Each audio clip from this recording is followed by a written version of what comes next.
Chapter number 4 Factorization and Algebraic Manipulation Exercise 4.1 Question number 17 till 20 question number 17 start करते हैं। First of all हमें सबसे बड़ी value और सबसे छोटी वैल्यू को कोफिशिएंट्स को आपस में मल्टीप्लाई करना है। So the greatest value is x square, जिसका कोई कोफिशिएंट नहीं होता उसका कोफिशिएंट हमारे पास 1 होगा। और स्मॉलेस्ट वैल्यू हमारे पास यहाँ आ रही है 12, जो कि ऑलरेडी कॉन्स्टेंट फॉर्म में है, यानी इसका कोई भी वेरिएबल नहीं है। सो 1 को मल्टीप्लाई हम करेंगे 12 के साथ, 1 12 सा 12। अब हमें एक ऐसे फैक्टर पेयर को ढूंढना है जिसको मल्टीप्लाई करें तो 12 आए, और अगर हम उस फैक्टर को प्लस माइनस करें तो हमारे पास आंसर -7x आना चाहिए है। So first of all multiply के अकॉर्डिंगली फैक्टर्स ढूंढते हैं। 1 12 सा 12, वी नो दैट। अगेन अगर हम 2 के टेबल से फाइंड आउट करें तो 2 6 सा 12। आफ्टर दैट हम अगर 3 का टेबल यूज़ करें, 3 4 सा 12। अगेन 4 3 सा होगा, 4 3 सा 12 होगा, 6 2 सा 12 होगा एंड 12 1 सा 12 होगा। फैक्टर्स हमें यहाँ कंप्लीट मिल चुके हैं। अब हमें इन्हीं फैक्टर्स को प्लस माइनस करके चेक करना है। सो सबसे पहले हम लोग प्लस माइनस करके देखेंगे। आफ्टर दैट हम इन्हीं फैक्टर पेयर्स को प्लस माइनस करके चेक करेंगे कि हमारा आंसर -7 आ रहा है या नहीं, यानी कोफिशिएंट -7 हमारा आ रहा है या नहीं। सो 1 में से 12 माइनस करेंगे, आंसर इज़ 11। 2 में से 4 माइनस करेंगे, आंसर इज़ 6। 3 में से 4 माइनस करेंगे, आंसर इज़ 1। -1 इसलिए क्योंकि इस बड़ी वैल्यू का साइन हमें मेंशन करना है ऑनवर्ड। 11 एंड 4 के साथ भी साइन बड़ी वैल्यू का यानी माइनस मेंशन हमें करना होगा। सो ये तीनों फैक्टर पेयर हम यूज़ नहीं कर सकते, cause both these three factor pairs are not equals to -7। अब प्लस करके देखेंगे इन फैक्टर्स को। 1 + 12 = 13, ये भी हम यूज़ नहीं कर सकते क्योंकि हमें आंसर में -7 चाहिए है। आफ्टर दिस थोड़ा सा नीचे करेंगे पेज को स्क्रॉल करने के बाद। सो यस अब स्टार्ट करते हैं। 2 + 6 = 8 हो जाएगा, हमें 7 चाहिए, सो हम ये भी यूज़ नहीं कर रहे। And then 3 + 4 are = 7। It means हम ये वाला फैक्टर पेयर यूज़ कर सकते हैं। cos 3 4s are 12 and 3 and 4 को अगर हम ऐड अप कर देंगे तो हमें पता है कि हमारा आंसर 7 भी यहाँ पे इजीली आ रहा है। सो यस इन दोनों फैक्टर पेयर्स की मदद से हम क्वेश्चन सॉल्व करेंगे। 3 एंड 4 को अगर हम ऐड करें तो हमारे पास आंसर यहाँ पर 7 भी आ जाएगा, और 3 4 और 12 होता है, यानी दोनों वैल्यूज़ हमारी एक्यूरेट आ रही है। क्वेश्चन सॉल्व करने के लिए हम फर्स्ट ऑफ ऑल 12 को मेंशन करेंगे as it is. 12 - 7x + x square as it is आ जाएगा। Again 12 as it is mention करेंगे।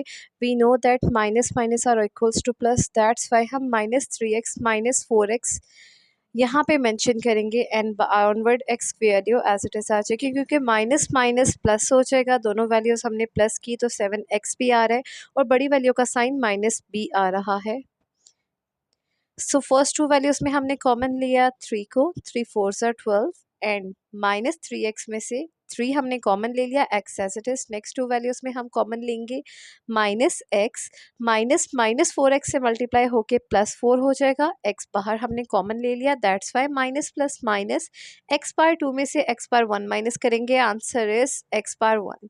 4 - x कॉमन फैक्टर हमने एज इट इज़ मेंशन कर देना है एंड रिमेनिंग वैल्यू जो कि हमने कॉमन ली थी दोनों फैक्टर पेयर्स में से, जो कि बनेगी 3 - x, इसको हम सेकंड फैक्टर पेयर में मेंशन कर देंगे और ये हमारे क्वेश्चन का आंसर। याद रखिएगा क्वेश्चन सॉल्व करने के लिए ये चीज़ ज़रूरी है कि हमें दोनों फैक्टर पेयर जो हम कॉमन लेते हैं वो दोनों उन साइन के अकॉर्डिंगली और वैल्यूज़ के अकॉर्डिंगली सेम हो। हमें क्वेश्चन नंबर 18 सॉल्व करना है। अगेन जो हमारे पास सबसे बड़ी वैल्यू है जो कि x/2 है, उसके कोफिशिएंट को हम कांस्टेंट से मल्टीप्लाई करेंगे। कोफिशिएंट कुछ ना होने की सूरत में 1 मेंशन करेंगे। 1 8s are 8। ऐसा फैक्टर पेयर फाइंड आउट करना है जिसको प्लस या माइनस करें तो आंसर 9 आए और मल्टीप्लाई करें तो 8 आए। We know that 8 + 1 are equals to 9। It means first जो फैक्टर पेयर हमें मिला है हमें इसी को यूज़ कर देना है। सोल्यूशन करेंगे जी। सो फर्स्ट ऑफ ऑल हम लोगों ने क्वेश्चन को एज इट इज़ मेंशन कर देना है। सोल्यूशन में हम मेंशन करेंगे जी x² -9x + 8 as it is. After that हमने अपने फैक्टर पेयर जो कि सेकंड वाला है 8 + 1 वाला, उसको यूज़ करना है। x² हम एज इट इज़ मेंशन करेंगे। Now -8x - x +8 as it is आ जाएगा हमारे पास। We know that minus minus क्या हो जाते हैं plus, so minus minus plus होके 9 भी हमारे पास आ जाएगा। और बड़ी वैल्यू का साइन जो कि माइनस लगा हुआ है 9x के साथ, वो भी हमारे यहाँ से रूल कंप्लीट हो जाता है। फर्स्ट टू वैल्यूज में से कुछ कॉमन ले लेंगे जी। x² -8x में x कॉमन लिया, इनसाइड द ब्रैकेट हमारे पास x-8 आएगा। नेक्स्ट टू वैल्यूज में कुछ कॉमन नहीं है, लेकिन हमने फिर भी -1 कॉमन लिया। कॉस माइनस माइनस एक्स से मल्टीप्लाई होके +x हो जाएगा, और माइनस प्लस 8 से मल्टीप्लाई होके -8 हो जाएगा। x-8 कॉमन फैक्टर हमने वन टाइम मेंशन किया, और जो वैल्यूज कॉमन ली थी उसे हमने सेकंड फैक्टर पेयर में मेंशन कर दिया, और यही हमारा आंसर है।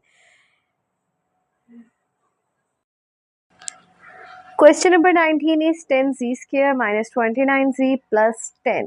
Again, सबसे बड़ी वैल्यू के कोफिशिएंट को कांस्टेंट से हम मल्टीप्लाई करेंगे।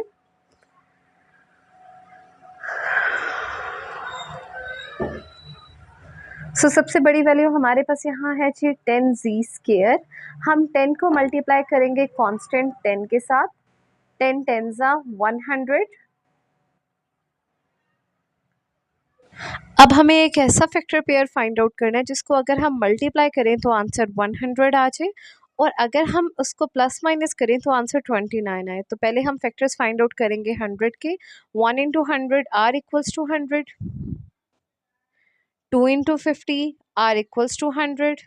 3 का टेबल 10 पे 100 पे नहीं जाएगा। 4 से करेंगे जी। 4 25 100, 4 25 100। After that 5 20s 100।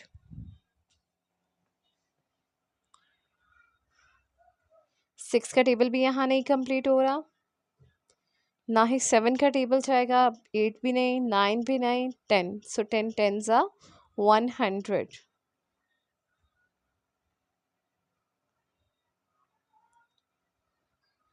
11 का टेबल भी नहीं जाएगा। 12 13 14 15 अप टू सो ऑन। मेरे ख्याल में कोई और नंबर नहीं जा रहा। हमने अब इन्हीं फैक्टर पेयर्स को प्लस या माइनस करके फाइंड आउट करना है कि किन वैल्यूज़ को प्लस या माइनस करके हमारा आंसर 29 आ रहा है।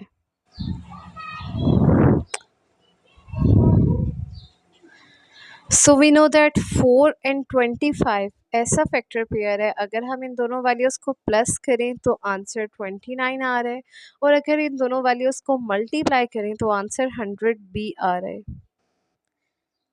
सो 4 + 25 r = 29। इट मीन्स हम यही फैक्टर पेयर ऑनवर्ड अपने क्वेश्चन को सॉल्व करने के लिए यूज़ करेंगे। 10z² एज इट इज़ आ जाएगा। साइन हम लगाएंगे दोनों के साथ, क्योंकि हमें पता है प्लस के साथ हमारा 29 आ रहा है। सो दोनों के साथ हमें सेम साइन लगाने हैं, विच इज़ माइनस, क्योंकि प्लस माइनस वाली वैल्यू यानी -29z है। दैट्स वाई हमने दोनों वैल्यूज़ के साथ माइनस लगाया। हमने किया जी 10z² -4z -25 + 10, and then first two values में हमने कॉमन लिया 2z, 2 5 से 10, एंड z² में से z माइनस किया तो एक z बचा। माइनस का sign as it is, 2 2 4, z में से z माइनस किया, वेरिएबल कुछ भी नहीं आएगा। नेक्स्ट टू वैल्यूज़ में हम कॉमन लेने वाले हैं जी -5, क्योंकि दोनों फैक्टर्स जो हम कॉमन ला रहे होते हैं उनके साइंस भी सेम होने चाहिए। सो -5 जब का साइन जब -25 z से मल्टीप्लाई होगा, सो माइनस माइनस प्लस हो जाएगा। 5 5 से 25, z एज इट इज़ आ जाएगा। माइनस प्लस 10 से मल्टीप्लाई होने के बाद माइनस, एंड 5 2 10 आ जाएगा। जो कॉमन फैक्टर्स हमारे पास आ रहे हैं वो आ रहे हैं जी 5z -2, एंड देन जो वैल्यूज़ हमने कॉमन ली थी वो है हमारे पास 2z -5, और यही हमारे क्वेश्चन का आंसर है। Keep this thing in your mind कि दोनों फैक्टर्स जो हमारे कॉमन आ रहे होते हैं उनके साइन सेम होने चाहिए। Question number 20 is -3y² + 13y -4। सबसे बड़ी वैल्यू के कोफिशिएंट को मल्टीप्लाई करना है हमें कांस्टेंट से। सो -3 मल्टीप्लाई हो जाएगा -4 के साथ।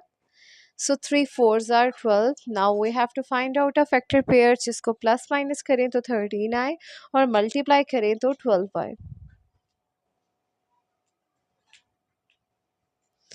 So let's start. हमें फैक्टर पेयर्स फाइंड आउट करने हैं 12 के। 1 × 12 = 12, 2 6 12, 3 4s 12, and then that's it. अब हमें इन फैक्टर्स को प्लस या माइनस करके फाइंड आउट करना है कि किस फैक्टर को प्लस या माइनस करके आंसर 13 आएगा। So 1 + 12 are equals to 13। It means जो फैक्टर पेयर हम यूज़ कर रहे हैं वो हम यूज़ करेंगे 1 × 12 1 × 12 equals to 12 and 1 + 12 equals to 13। अब हमें लेना है -1 कॉमन। सो -1 कॉमन लेने से सारी वैल्यूज़ के साइन चेंज हो जाएंगे। -1 हमने कॉमन लिया, माइनस का साइन जब -3y² से मल्टीप्लाई होगा सो माइनस माइनस +3y² हो जाएगा। माइनस का साइन जब +13y से मल्टीप्लाई होगा तो माइनस प्लस -13y हो जाएगा।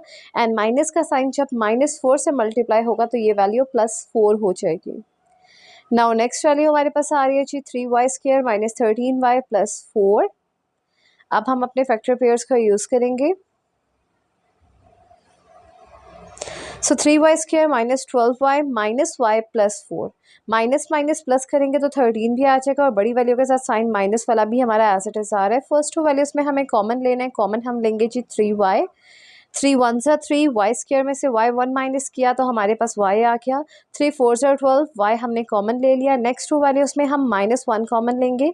-1 मल्टीप्लाई होगा -5 से सो +y हो जाएगा। माइनस प्लस 4 से मल्टीप्लाई होने के बाद -4 हो जाएगा। कॉमन फैक्टर्स हमारे पास आ रहे हैं जी y - 4 और जो वैल्यूज़ हमने कॉमन ली थी वो हमारे पास एक और फैक्टर में आ जाएंगी जो कि आ जाएंगी 3y - 1 और यही हमारे क्वेश्चन का कंप्लीट आंसर है।